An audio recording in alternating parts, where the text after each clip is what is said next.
来关心国际新闻，英国保守派团体拜六发起游行，要反对非法移民。因希望英国会当比照美国川普政府的做法，把非法移民拢遣送出境。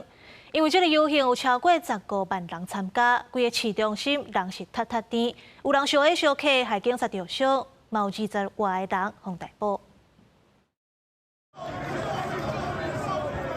在英国伦敦市中心连接特拉法加广场甲国会广场这条路，是英国中央政府的中枢，一般叫做白厅。13拜六当日，超过15万人参加这场叫做团结英国的大游行。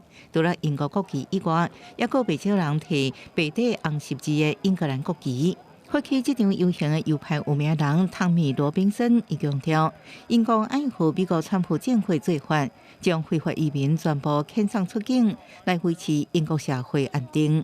For the last 20 years, there has been a globalist revolution.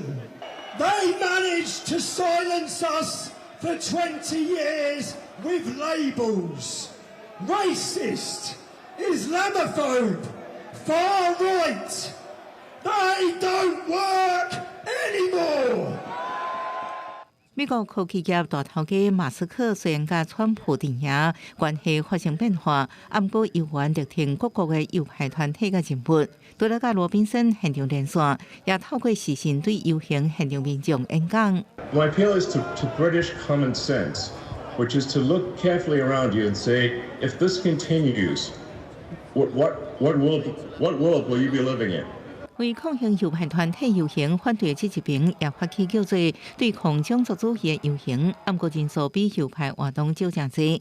警方估算差不多5000人，为避免爆发冲突，伦敦市警局动员上千个警力，用真枪组织相反的队伍。因为参加团结英国大游行的人超过4000个，也关出白厅应用达的人数，所以警方甲部分游行民众出现零散的冲突。